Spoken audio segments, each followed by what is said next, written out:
La parole, un pouvoir qui dirige, influence et transforme. Mesdames, Messieurs, honorables membres du jury, chers invités, il est des pouvoirs que l'on voit, le pouvoir de l'argent, le pouvoir de la force, le pouvoir des armes, le pouvoir des institutions. Et puis, il est de pouvoirs plus discrets, plus profonds, plus redoutables. Le pouvoir de la parole. Car la parole ne porte ni uniforme, ni couronne, ni épée. Et pourtant, elle fait tomber des murs invisibles, elle soulève des consciences endormies, elle rassemble des volontés dispersées, elle redresse des peuples courbés, elle change les cœurs des hommes et parfois les destins de toute une nation. Oui, la parole est une puissance. Une parole peut consoler un cœur brisé. Une parole peut relever une âme découragée. Une parole peut éveiller une vocation. Une parole peut rallumer l'espérance là où semblait tout éteint. Mais une parole peut aussi humilier, manipuler, détruire, condamner.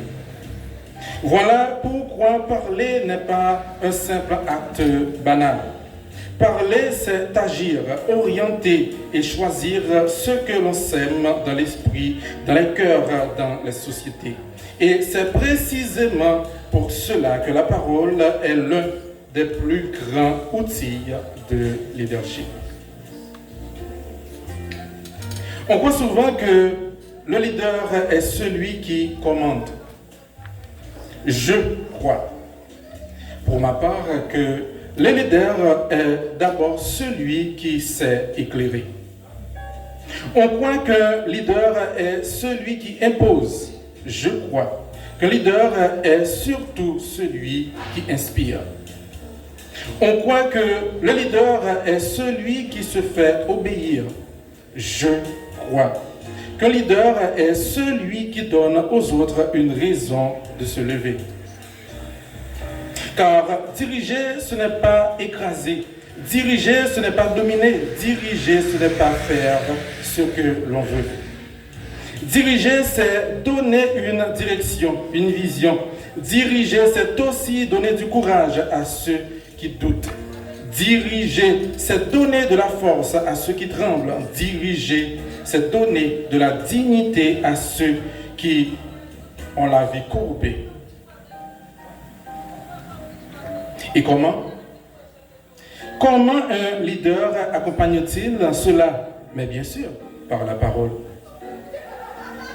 Par la parole qui rassure dans la tempête, par la parole qui clarifie dans la confusion, par la parole qui appelle à l'effort dans les temps de difficulté, par la parole qui rappelle le devoir quand chacun veut fuir la responsabilité. Le leader vrai ne parle pas pour remplir l'air. Le vrai leader parle pour remplir les consciences.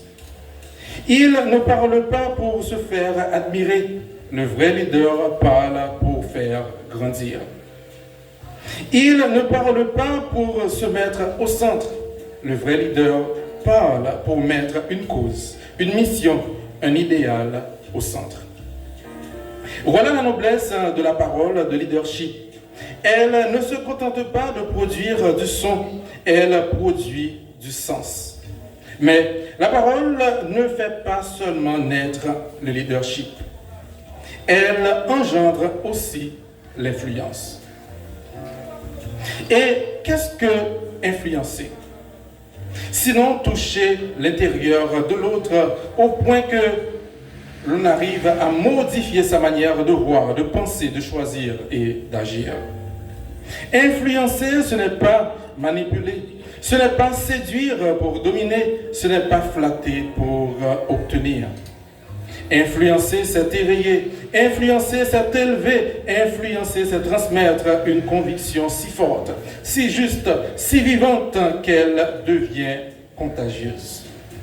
Car les grandes transformations ne commencent pas toujours dans les palais. Elles commencent souvent dans une voie. Dans une voie qui refuse le mensonge, la peur, la faiblesse. Oui, l'histoire nous montre qu'avant chaque grande action, il y a souvent eu de grandes paroles. Avant les grandes victoires, il y a eu des convictions proclamées. Avant les grands réveils, il y a eu quelqu'un pour dire « Nous ne sommes pas condamnés à rester ainsi. Nous pouvons nous lever, nous pouvons changer, nous devons changer. » Aucun peuple ne se redresse seulement par la force des bras. Il se redresse aussi par la force des mots. Il se redresse quand on lui rappelle sa dignité. Il se redresse quand une voix ose nommer la liberté. Il se redresse quand une parole rallume en lui ce qu'aucune oppression ne devrait pouvoir éteindre, la conscience de sa valeur. C'est pourquoi la parole n'est pas seulement un instrument individuel, elle est une force sociale. Une société se construit par ce qu'elle répète. Elle s'abîme par ce qu'elle banalise. Elle s'élève par les paroles qu'elle honore. Elle s'effondre par les discours qu'elle applaudit sans discernement. Quand une société banalise le mensonge, elle prépare sa propre ruine. Quand une société applaudit la vulgarité, elle affaiblit sa propre âme. Quand une société se nourrit d'insultes, de mépris et de haine, elle finit par ressembler aux mots qu'elle prononce. Mais quand une société réapprend la vérité, quand elle réapprend le respect, quand elle réapprend le sens du bien commun, quand elle réapprend le courage des paroles justes, alors elle commence déjà à se reconstruire. Car la transformation sociale ne naît pas uniquement des lois votées, elle naît aussi dans les paroles assumées. Elle naît des paroles qui dénoncent l'injustice. Elle naît des paroles qui défendent la dignité humaine. Elle naît des paroles qui rappellent que la corruption n'est pas une culture, que la violence n'est pas une fatalité, que la résignation n'est pas une sagesse.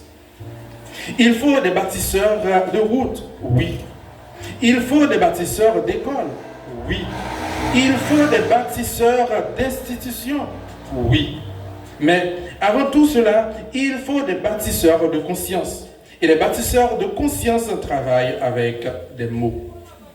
Des mots vrais, des mots justes, des mots courageux, des mots qui ne flattent pas les foules, mais qui forment des citoyens.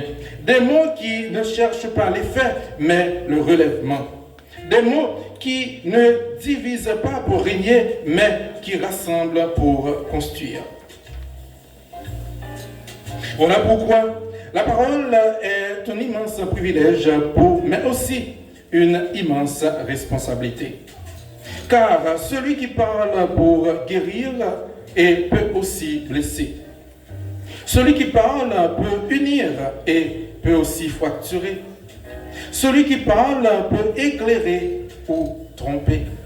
Celui qui parle peut élever une génération ou l'égarer. Les Écritures nous rappellent avec sagesse que la langue a pouvoir de vie et de mort. Cette vérité ancienne et profonde demeure une actualité brûlante. Oui, une parole peut porter la vie. Oui, une parole peut aussi porter la mort. Oui, une parole peut devenir bénédiction. Et oui, une parole peut devenir poison. Dès lors, la vraie question n'est pas seulement savons-nous parler. La vraie question est que faisons-nous de la parole qui nous est confiée? En faisons-nous une arme d'orgueil? En faisons-nous un instrument de manipulation? En faisons-nous un masque pour cacher le vide?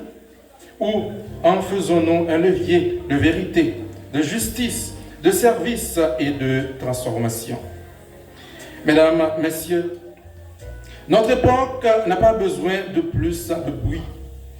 Elle a besoin de plus de voix justes.